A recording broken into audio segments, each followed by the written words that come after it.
It's always hard to accept impermanence, and that's actually life's lessons. That even the best episodes in our life have to come to an end. And if we don't start learning now, when we have the energy, how are we going to give up at the end of our lives? And saying goodbye at a time when we can, rather when we are forced to. This particular sutra of the 8 realizations of great beings was one of my early doorways into Buddhism. Hence, I often return to it when I feel stuck and need some help. And recently, I felt stuck in the mud. Or rather, I felt like I was sinking in quicksand. This year started with me feeling quite overwhelmed with project deadlines, one after another. Even you get overwhelmed with work, and even you suffer from the imposter phenomenon.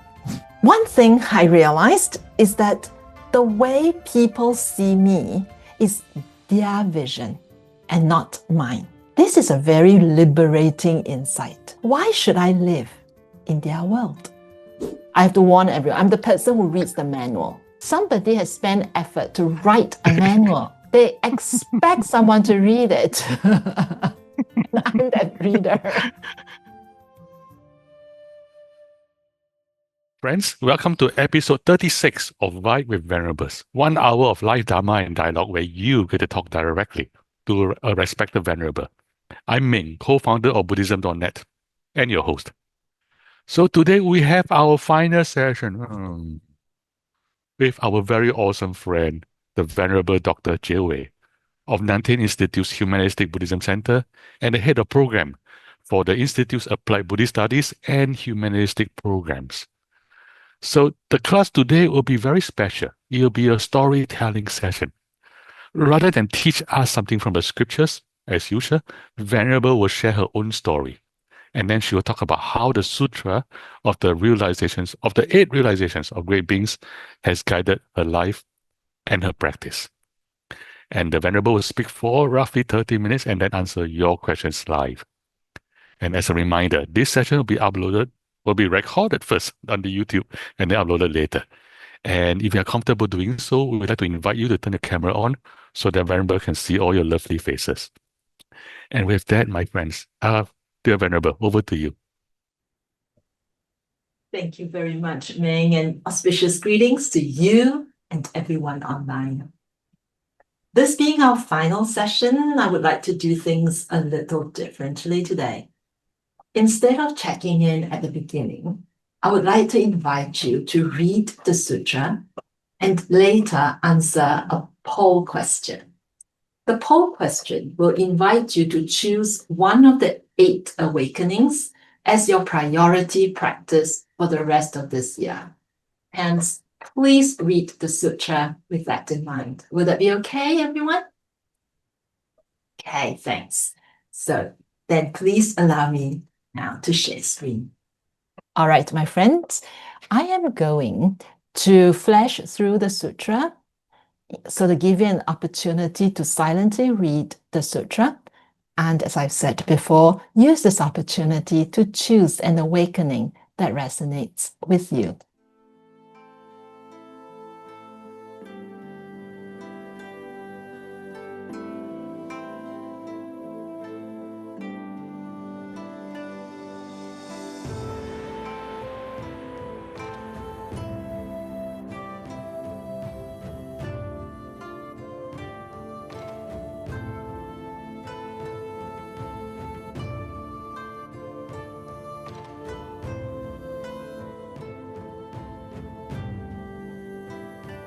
I hope this is a good refresher for the 8 awakenings. Now, the interesting part.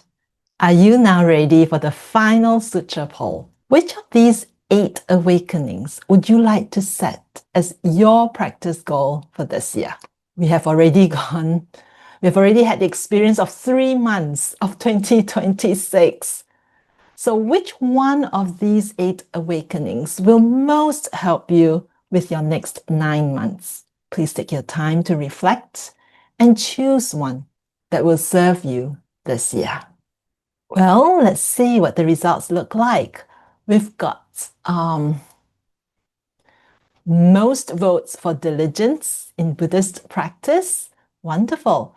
And we've got the, what else? Impermanence, wisdom, and compassion taking second place altogether, and a good spread across the other awakenings. Well, it looks like all 8 awakenings are quite relevant. That's great. So I'm going to move on to the next part. So like what Meng has said, that I'll be sharing my personal journey. So please let me stop sharing my screen now. And I guess it's my turn to share honestly with you after you have so honestly shared with me. As I've said in the sound of Sutra reading, this particular sutra of the 8 realizations of great beings was one of my early doorways into Buddhism. Hence, I often return to it when I feel stuck and need some help. And recently, I felt stuck in the mud, or rather, I felt like I was sinking in quicksand. This year started with me feeling quite overwhelmed with project deadlines, one after another. Even Vibe with Venerables, I committed to it for 10 weeks. Hardly do I know how much work was involved. And so you can imagine, this is one of several of these overcommitments I've made for the year. And my supervisor, the president of Nan Tien Institute, when he first met me at the beginning of the year, he gave me a piece of very good advice. He said, make sure you do not start your year on full capacity already. And I feel like telling him I've already started the year overcapacitated. So that was how I started. So that was the quicksand. And even when I thought I could breathe again for 1 week, 2 weeks ago, you know, for the rest of the past couple of months, I was really literally panting every day. Unfortunately, the unexpected death of my mentor meant that any slack became filled up again very quickly. So I witnessed my own vision literally weakening as my sleep gets punctuated in the nights with ideas and improvements for each paper or scripts I'm about to deliver. But 2 weeks ago, I finally found a label for the condition that I was experiencing. It's called imposter phenomenon. Apparently, it is so common that it's no longer a syndrome, but a phenomenon. And I ticked every box of the imposter. Number 1, doubting my own skills or talents. Tick. Fear of being exposed as a fraud. Tick. Despite evidence of competence and external approvals, I still do not believe that any of that credit can be justified, and that others are just being very kind and nice to me. 4th, I definitely do not think that I deserve my success, and it's all due to luck. And 5, I'm afraid of deceiving you because I'm really not as intelligent, compassionate, and wise as how you may wish to perceive me. So as a result of ticking all these boxes, I feel like what I've been doing is I've been over-preparing myself, like most imposters. So when I read all this, I go like, oh dear, that's definitely me. Now you understand why you ended with all this information overload in the past 9 weeks. I have over-prepared, especially after you requested for me to give you PowerPoints. I over-prepared on my script, I over-prepared on the PowerPoints, and of course I overloaded you. But it was not until after I labeled myself that I realized, well, what I'm feeling is really not quite normal. not all my colleagues suffer to the same extent that I did or I do. In fact, some are rather indifferent as to whether they do well or not in the presentation. Others are so confident that they just get up on stage with very little preparation, like Meng. So hence, I asked my colleagues, where can I find a good therapist who can deal with imposter phenomenon? And guess what they tell me? They told me to ask AI. The most common therapist today, AI therapist. Geez, I decided, nope, I'm not going in that direction. Instead, I will return to the Dharma. So I did several meditation sessions. I started reviewing myself with the lens of the 8 awakenings that I've so painstakingly analyzed in the past 10 weeks. And these meditation sessions helped me to begin seeing myself and my experiences for what they really are. So I will try to unpack this last statement in a little while, but before I get there, in case I forget, I'd like to remind everyone that it is very important for us to have some form of meditation practice that includes vipassana, or learning to see things as they really are. Relaxation is an important first step. Calming the mind is a prerequisite to vipassana, but please do not end there, because this meditation practice can be our lifesaver. All right, back to what I've realized. And please remember, I'm only beginning on this journey. So what I've realized so far, I'm sharing with you. It doesn't mean I'm accomplished yet, but I'm just openly sharing with you what I think may be my problem and see if this process or my realizations may be helpful to you.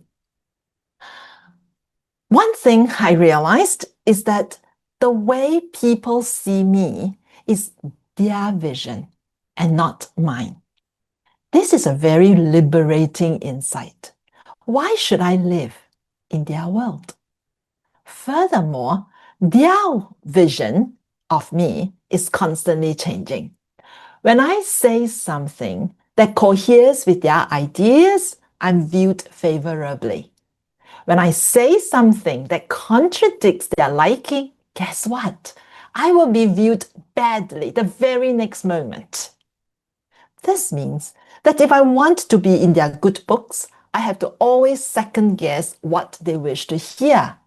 That is a very burdensome form of existence. Fortunately, I'm an introvert and not too much influenced by what others think of me.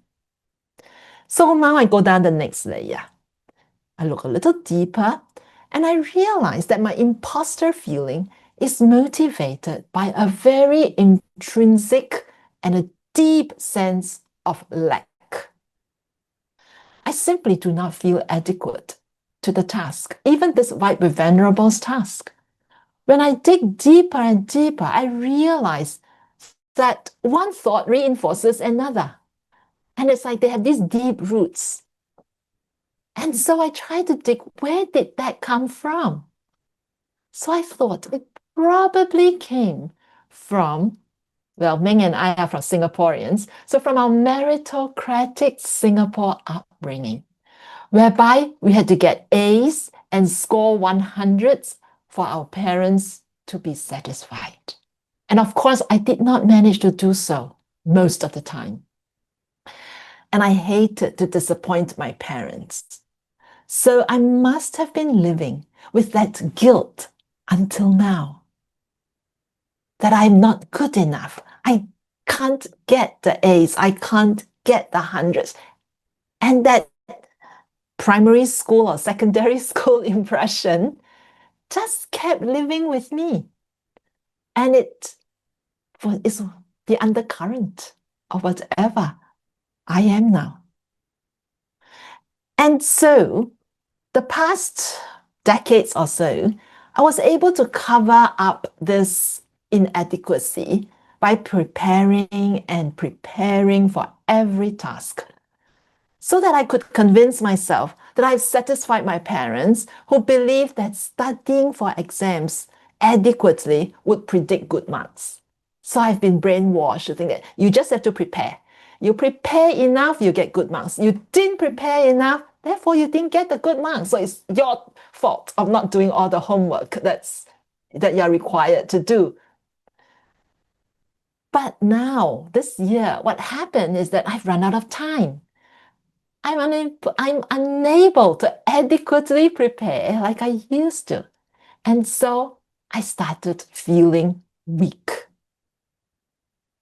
Now, I think I might have uncovered the source of my problem. So how can the sutra help? The first thing I realized was the impermanence of each thought. That's what's good about meditation. You see the thoughts come and you see the thoughts go. So as soon as a thought of, I need to add one more thing to my script, as long as that thought arises, I notice it disappears and another idea arises. Sometimes I cannot even catch my own thoughts fast enough. I can't scribble fast enough or type fast enough to catch my thoughts. This means I'm not always feeling, or rather I'm always feeling like I need another idea because I'm so used to having ideas just flooding into my consciousness. And there are times when I tell myself, okay, I'm done. I do not need another concept or another slide. And guess what? I turn around, I shut down my PowerPoint, and another idea floods in. And I have to add it, and I have to add it. So, Meng, that's how the slides got so long. But slowly, I realized these are all impermanent. Now, looking back especially, I didn't need them. I did not need to act on every idea or every thought. And I do not always have to get out of bed to write down every idea that keeps me up. In fact, not writing it down means I can more quickly get back to sleep and let it reorganize itself in my head overnight, so that the next day when I wake up, it's all organized and it won't be the mess on the piece of paper. Impermanence. Just by watching my thoughts, I recognize that impermanence is the reality of all things. The second realization of this sutra warns me not to indulge in my perfectionistic tendency. I have the misfortune, I think, of being born a Virgo in Singapore. That means it's perfectionism upon perfectionism. And guess what? Perfection is a desire, isn't it? I set high standards for myself and work really hard to meet those ideals. Furthermore, my fear of making mistakes leads me to think that, I can be judged less than perfect, and therefore I desire for more perfection. So every time I get a not perfect grade, I want to improve upon it. This is like a negative spiral going on. Why am I grasping onto these external affirmations of marks and grades? So desire for perfection, big problem. The third realization reminds me that bodhisattvas do not have to be perfect. I can still be a novice bodhisattva. However, bodhisattvas need to be contented with whatever life throws at them. Even if bodhisattvas experience old age, sickness, and death, they can sit with it because they know they're coming back. That sense of equanimity is important. So now I've learned to face those thoughts of lack more equanimously. Or rather, I'm telling myself to face those thoughts of lack, the desire for perfection, face them equanimously. Let these thoughts of lack come and let these thoughts of lack go. It's okay. Face them and face them fearlessly. That way, these thoughts have much less power over me. I do not have to tick off everything on my to-do list and answer every email because now I know it's impossible. And I need to equanimously accept that. Be contented that I've done what I can for the day and close, shut down the machine. What is more important is what am I doing with the time that I have? Am I relating to people in a kind and compassionate way? If I save time for getting AI to do some of the tasks, what will I be doing with the saved time? Am I diligently ticking boxes off my to-do lists? Or am I being present to the people, animals, and plants around me? Which is more important? Am I acquiring wisdom so that my experiences serve to teach others? Am I being kind or am I carrying resentment around, even to myself? Am I being compassionate, even to myself? And are my motivations pure? So what does purity of motivation mean? Here is what I'd like to share with you from what I've recently learned from another mentor, Emeritus Professor Louis Lancaster, just a few days ago. At 93, he's still teaching. He said that Bodhisattvas know all perceptions of the senses, know all differentiations, but are not attached. They are entirely free of hatred, enmity, as well as tendency to annoy or harm others. They develop the space to forgive, and they know how to respond with compassion. They know not to control others because they know that is not possible. I guess the parents among you know how impossible it is to have children grow up exactly the way you want them. So, what is purity? An unattached and spacious mind. And there can be no lack in such a mind. So what kind of mind is that? That is the bodhicitta. Hence to me, the awakening that will be my homework for 2026 is the 8th awakening of great beings to initiate that Mahayana mind. I realize the biggest problem I have may be that I do not have enough faith in my Buddha nature. I am not spacious enough. I'm worrying too much that space is occupied by my desire for perfection, by my worry of the lack. I'm playing and replaying my inadequacies. So I need to give space to others rather than to center my narrative on me and me alone. So now please allow me to share screen again so I can share with you how that image of the 8 stacked stones have been helpful to me. So, if the first awakening of impermanence is that little rock that sits precariously on the top of the stack, then the 8th awakening is the big rock that is half submerged in the water. And the orange rock that stands out is the 4th awakening of diligence in Buddhist practice. The bodhicitta is half submerged in water. I see a small part of it, but most of it is invisible to me. I can only imagine what the rest of the rock may look like underwater. The part that I see is probably enough to keep me going for a while.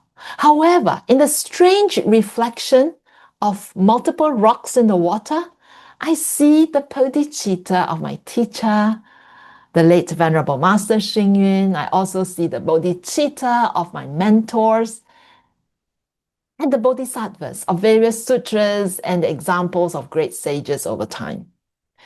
It is this big rock that allows all other awakenings to stand. So to me, keeping an equanimous and balanced mind towards all the tasks on my plate and having faith that conditions will take care of themselves will help me to keep all rocks, all the 7 rocks above it, balanced. It is no longer about prioritizing my tasks alone, but ensuring that whatever I do it for the benefit of all beings. It is that mindset and faith in the ripple effect that will keep me going. But notice the orange rock, which is the 4th awakening of diligent practice. My diligent practice for this year is going to be being truly present. Stop ruminating about the past and worrying about the future. I have a tendency to play and replay the same episodes in my head. Hence, I'm really not eating or walking or sleeping. My mind is often somewhere else. So no wonder I'm exhausted by the end of the day. The visualization of this image will remind me to keep the orange rock in view so that I can focus on the gift of the present moment. And that should help me to conserve energy and cherish everything that is presented to me. So, shall we now check in together? And perhaps you can see this image of the 8 stacked stones one last time and start to give it your own story. You don't have to align the 8 awakenings in any order. Just reorder the rocks in whatever way your story wishes to flow. Are you ready? So let's focus on the image of the 8 stacked stones on screen. Allow the image to make an impression in your consciousness. Recall what you opted to be your priority awakening for this year. Where would you like to place that rock? Which rock or rocks are supporting that awakening? Why?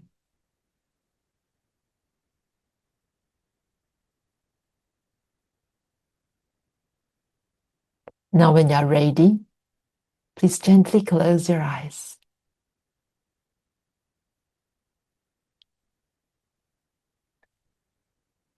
Focus your attention on your forehead and relax. Relax your eyes.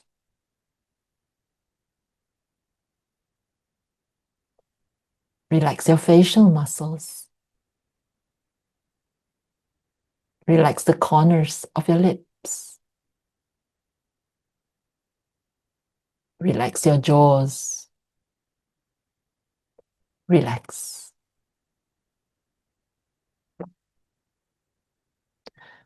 Let's relax our neck and shoulders.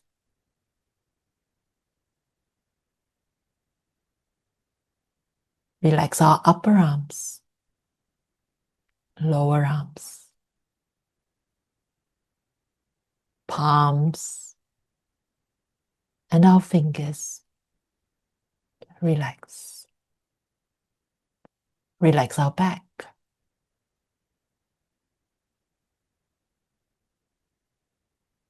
Still sitting up straight. Relax. Feel our entire upper body relaxing. Now relax our thigh muscles, calf muscles, feet, and toes. Relax.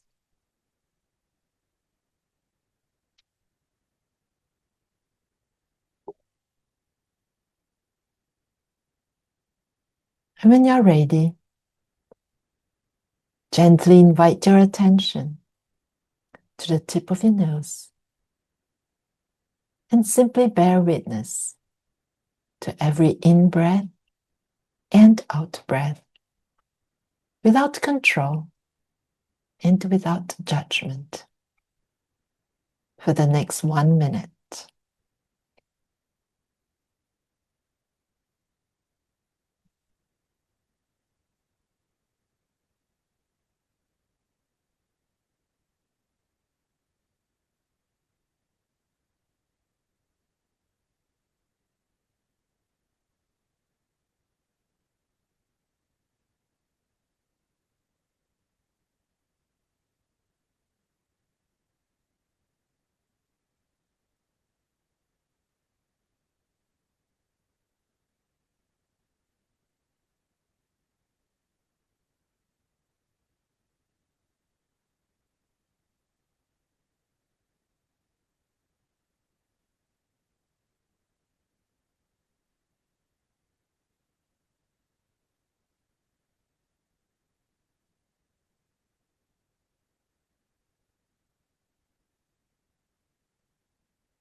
if you're able, bring to mind the image of the 8 stacked stones. Allow your story and your priority for awakening to mingle together.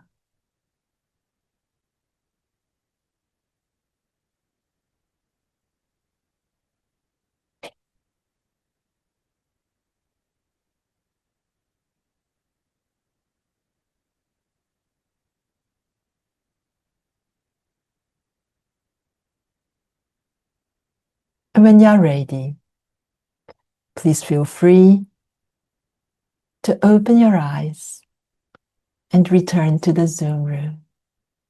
Meng, shall we open the floor to some sharing of insights or comments? Yes, thank you. Thank you, Venerable. That was a very powerful teaching on the imposter phenomenon. And now that I hear it, I feel inadequate. I'm kidding. I'm kidding. That was a joke. So, friends, let's begin our discussion. Yeah, first let's take a moment to just absorb it and just take one breath.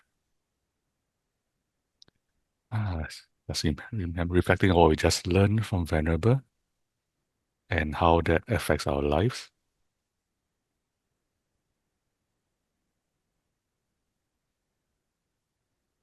Thank you. So friends, if you have any questions for Venerable or any reflections you want to share, just use the hand raising function on Zoom and I'll invite you to unmute yourself. So Venerable, I really appreciate what you just said. I mean, it is really powerful. Among other things, to learn that even you get overwhelmed with work and even you suffer from the imposter phenomenon. Right? I mean, a lot of people, I mean, for us in the field, it's not entirely surprising because we all know that the top masters are all overwhelmed with work because they're all so busy. But I think most people has view of monastics is like, they spend all day just sitting, meditating.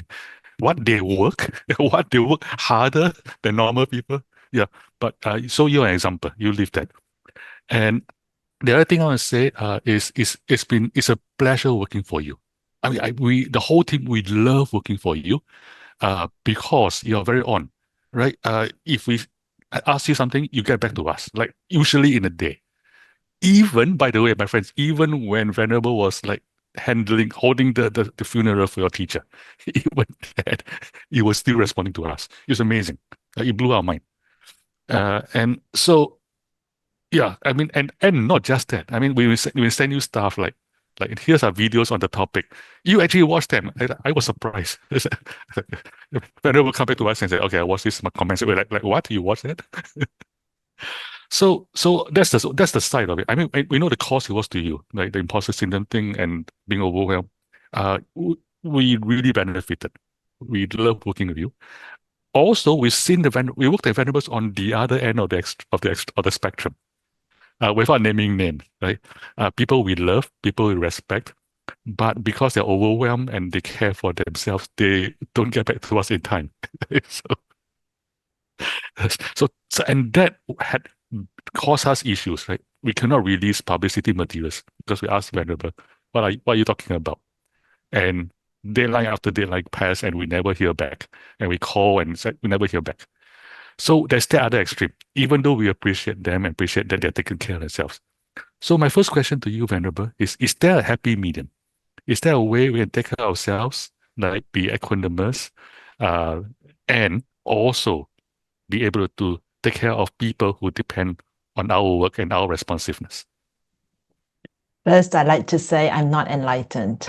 So therefore, I can't do what the other masters do. So some of the Buddhist masters really don't have to do much. Everything just flows spontaneously from them. I'm not there yet. So therefore, I need to prepare. And second, if you don't expect me to watch a video, please don't send it to me next time. Okay. If you want to send me information, I assume it's important. I respect the fact that if you want to give me something and you take the trouble to compile it, I should read it. I have to warn everyone. I'm the person who reads the manual. and of every device, I will actually read the manual, because I tell people, most people don't. They just poke their fingers around and they will just try different things. And I go like, no, somebody has spent effort to write a manual. They expect someone to read it. I'm that reader. For us, it's in case of emergency, read the manual. No, you read it first. Okay. As you open the package, there's a reason why the manual is on top and the device is below. You read it first. So anyway, that's, I guess, personality and training. Also because I guess I've worked in the secular world, whereby I appreciate how things workflows. So if we don't respond, we'll end up being a bottleneck to someone else. And that's not a good thing. And I don't want, I'm here to be a bodhisattva. I'm not here to be the Mara. Say the middle way. I have to first say to everybody, middle way is not a 50% way. So we say, middle way for everything is not like, okay, I eat just half the amount that's on my plate every day. That's not the middle way. I think the middle way is conditional. It takes wisdom to understand what is the middle way. So it really depends on what is before me. And I've now learned that perhaps the best way is to be completely present for whatever I'm doing. And don't worry about the next step. It will present itself. And exactly, I feel like one thing good about monastic living is that it teaches me to simplify my life. And perhaps that's what I have to take into my work as well. Beyond the simplicity of life, into simplifying what's going on in the head and also what's going on in the life. And I believe things will appear. I just have to have greater faith. Thank you, teacher. Okay, so be completely present and have faith in the bodhicitta, and Yeah, then you'll find the happy. That's right. You'll find the balance. Okay, thank you. Okay, we have a question from Michael. Michael, can you unmute yourself? Hello, Michael. Hi, Venerable. It's been very nice having you these past couple months. Thank you. My question is on the third realization. I struggle with desire. I like beautiful things and I see beautiful things and I want to buy beautiful things. And then I know I shouldn't buy beautiful things. And then that hurts physically. It has an emotional reaction with me. And that's over consumerism. We've been sort of encouraged to want things. Is there anything I can do? You already know, Michael. No, that's why I'm asking you. You see, you have already managed to label. I think the first thing is to label. You've already labeled yourself as a victim of consumerism. Yeah. Just like me, labeling myself as a victim of the imposter phenomenon.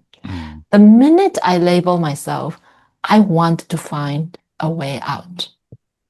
But the problem is when we don't even know what's happening to me.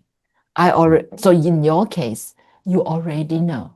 And you have the Dharma, Michael. We have already talked about why is it that you want to buy something beautiful. You have to start asking yourself that question. What are you lacking in your life? What is it about your identity that needs that I guess, that thing that you're buying? Well, one, of course, it may not be you, it's the system. The system, the cookies are all sending you the information. They are second guessing what you are what you like, and the predictive algorithm is very good. So that's one. But second, you don't have to press the button to buy. You have a choice. We have to learn to empower ourselves in this world. And one way to empower ourselves is to say, I have a choice. Maybe pausing, Michael. Can you, before you hit the buy button. Will pausing help you? And Oh, I've been waiting a thinking, month. Sorry? And it still haunts me. I've been waiting a month and it still haunts me. The purchase. I could have it, but I shouldn't have it. I don't want it. It's not useful. I just desire it. And it's conditional. Like I've been conditioned to want things that are beautiful. Yes, I but don't. you know that because it's conditioned, it can be unconditioned. That's the good thing. Okay. So 1 month may not be enough. Keep resisting. Okay. Can I suggest something that could work? It work for me and could work for you. Is recognizing where the pain point. I mean, in this case, literally the pain point, because there's something we desire, I want to buy, but if I don't buy it, it actually shows up in the body, at least for me. I feel like, the tightness and everything. I want this, right? So, so my suggestion is to apply mindfulness to the whole chain. The chain, so starting with object. Okay, this stuff, pretty, whatever. And then the sensation. This causes certain sensation in me, right? Not just my eye sensation, but also the more important body sensation. I have this certain feeling. Imagine I have it, and then if I don't have it, I have a certain bodily feeling. And then the next part of the chain is the perception. I perceive this to be desirable. And then why? I mean, just colors and whatever, right? Colors and things. And then there's a thought. By finding it's a thought, right? I think this will be, I would love to, I want it a certain way. There's a certain relation to me. And then, so finally, there is grasping of, in this case, grasping or aversion. So this whole chain, object, sensation, perception, thought, grasping, and grasping aversion. And through this, by looking at this, begin to see which part bothers me the most, and I work on that. So, for example, there are certain things where the thing that worked for me the most was the mind. If I have that Mercedes, my friends are going to look at me in a different way. So it's a mind thing. It's a identity thing. Or could be, no, if I had that ice cream, I will feel this in my body. And if I don't have it, I feel this in my body. So whichever is the part that I can most work on, I bring mindfulness to that part. And then by bringing mindfulness to that part, it slowly loosens up. I mean, it's like a cramp muscle. There's nothing you can do because it's cramped. But if you just gently, it's okay, brother, it's okay. It releases by itself. Yeah. So that's the process. That's my process. Thank you. Thank you. Okay, we have, I think we have one time for one last question, and it's from Neil. Neil, please unmute yourself. We're talking about attachments to sensations. Mm-hmm. And maybe you can see behind me my Native American flute collection in the back. I am very attached to beautiful melodies, and it kind of shocked me when it said it was one of the attachments. I have a beautiful melody going on in my head all the time. They don't stop.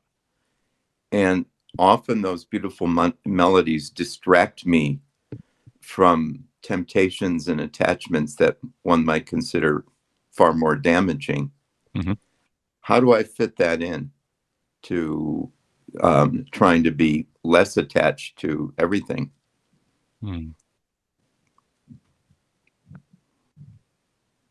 Attachment to a beautiful melody, does that cause you any difficulties beyond distractions? No. Does it distract you from your journey in the Dharma? I would say it helps it. Then perhaps it's not an obstacle for now. If it helps you in the Dharma, then stick with it. Mm-hmm. I think that we need to know what our goal is. And thank you, Venerable, for these wonderful weeks. I hope that you will be my teacher for many years to come. It's just been a wonderful experience. Thank you. Thank you, Neil, for your kind words. Thank you. And also, I think you have a world peace prayer prepared for us. I do. So please allow me to share. So we have been speaking a lot about awakening in these past weeks. So please allow me to end with my teacher's awakening gatha. He says, the 4 elements are all empty, yet they manifest as existence. The 5 aggregates are harmoniously combined, but they are also not real. Hence, my friends, I believe it is my teacher's discernment of emptiness that allowed him, and I hopefully allows us, to live life spaciously in the present moment and mindfully for the benefit of all sentient beings. May the Dharma continue with us in our journey. I like now to read a different prayer because of everything that's going on around in the world at this time. So if you'd like to join me, let's recite A Prayer for World Peace by Venerable Master Hsing Yun. Great Compassionate Buddha, today we are gathered before you in prayer. Please listen to our heartfelt words. There is so much suffering and sorrow in this world. We wish that in this world there is no jealousy, only admiration.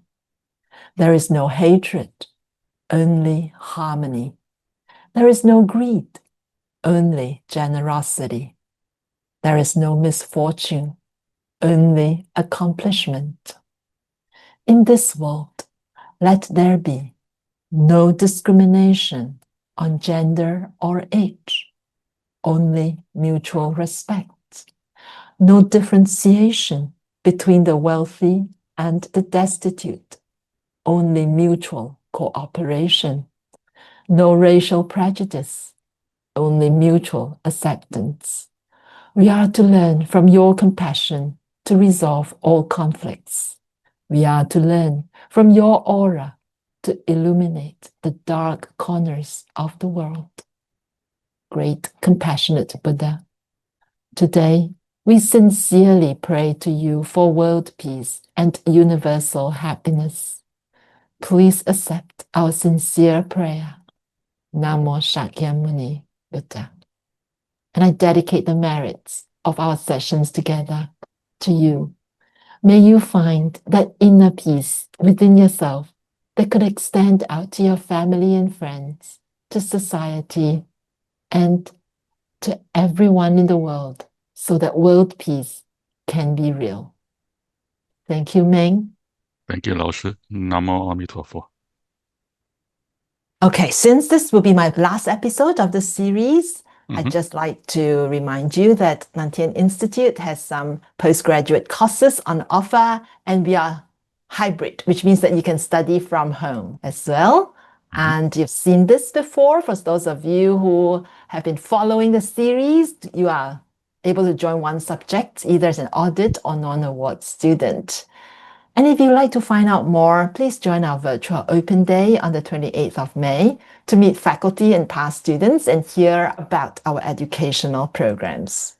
Now, we do run very interesting NTI conversations. So in the month of April, or rather coming up, we have a few. So one by Venerable Dr. Juewei this coming Tuesday on a tour guide to modern life and death studies and its future prospects.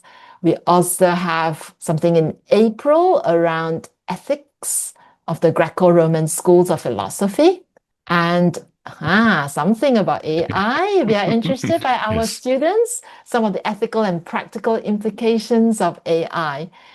But if you wish to find out more, we have a whole slew of entire conversations planned to the end of the year. So just come to our websites and you'll be able to see what topics may interest you.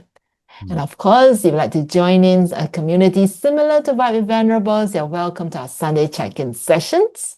We have, in the month of April, a series around the light transmission record of Venerable Master Hsing Yun.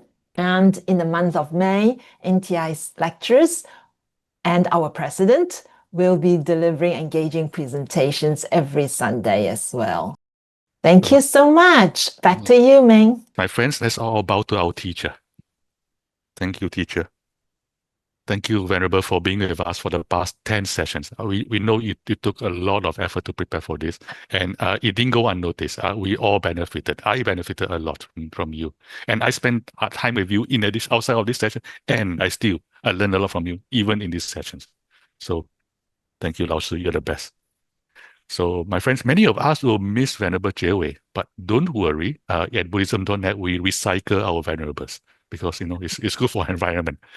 And Venerable Juewei will be back in 2027. She already said yes. It's too late to back out.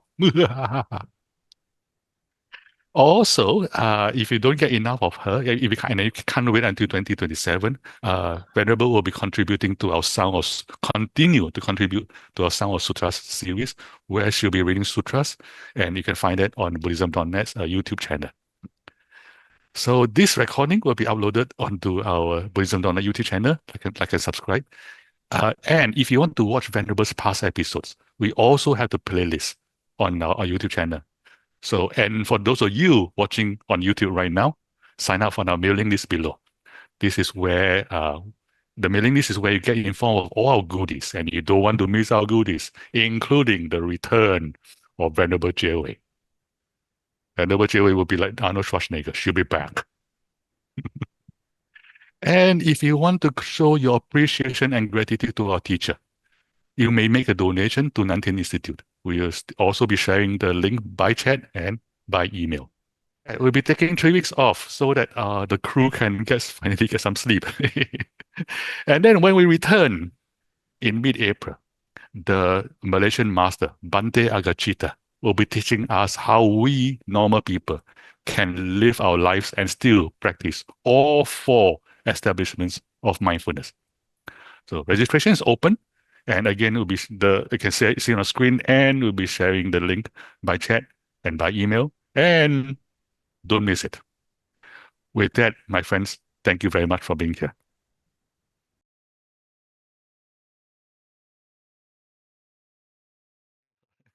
Yeah, it's always hard, isn't it? It's always hard to accept impermanence. And that's actually life's lessons. That even the best episodes in our life have to come to an end. And if we don't start learning now, when we have the energy, how are we going to give up at the end of our lives? Death is going to be real. You can't escape that. There's no exit. Other than death is to die. Yes. And we are very lucky we are able to die. Imagine what it would be like if we just keep growing older and older and older. We can't see, we can't hear, we can't feed ourselves, and we still can't die. That would be very messy. So luckily we can die. But we all have to learn how to die. Just like we have to learn how to grow old. So next week, I'll be going to Gold Coast Health to speak to various social workers around old age, aging and compassion. Because aging is now a world crisis, but also a personal existential crisis for many people. And we have to learn to grow old, whatever age we are in, whatever age. We have to learn to accept impermanence of all good things. So we are, I guess, going to be less, less fit over time. Our bruises take longer time to heal. Our hair gets a bit whiter if we don't dye it. We can see more wrinkles. How are we going to accept that if we need only beautiful things, if we only accept beautiful things in our lives? So that is life's precious lesson to us. I think that we have to be awakened to impermanence, and it's happening to us. It's not just out there. It's not just the clouds being impermanent. It's us. There's a joke I tell often. I say, rule number 1 for me. Rule number 1 is try not to die. And all my friends know my rule number 1. I just say rule number 1. But we're crossing the street. I say rule number 1. Everybody know what I mean. It's try not to die, right? But one of my friends pointed out, yes, but eventually you will lose. Mhm. And I said, yes, but I'm going to win for the rest of my life. True. You are. But if you don't accept it, you're going to lose out very badly. If we learn now how to age Yes. with dignity, Mhm. and we learn how to That's grow me. our heart when we can, and be spacious when we can, then when we have to go at our last minute, we'll be a lot more spacious and we'll be a lot more contented. Mm. I tried to grow my heart, but I overshot my goal, so I'm growing Back to your tummy.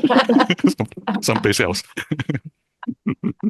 So I guess saying goodbye is Mhm. also something that we have to learn. Mhm. And saying goodbye at a time when we can, rather when we are forced to. That's true, huh? That's true. And knowing that we always have the Dharma, we are always united in the Dharma. And this is why I like the sky meditation. When I look at the clouds, I know we share the same water source. So Rockies supply water for the world around. There's rivers from the snow-capped Rocky Mountains flow down into the ocean and out to the world. So all of us drink from the same source. We are connected by the water. We are connected by the clouds. So that's why we are never alone. Right. We're connected by the pollution as well. Yes, the air. You can choose to look at it from the point of view of the pollution, which are always there anyway, or you can choose to look at the positive energies that connect us. It's our choice, and we have to empower ourselves to think positive, because the more positive thoughts are sent out there, the more positive churning of the Dharma wheel there will be. I agree. But pointing out the pollution was funny, yeah. No? It's like Meng. It's his cleverness and his quick wits that we all love. Oh, thank you. I thought you just learned my good looks. You see, quick wit can grow. Good looks very hard to grow without a mask. That is true.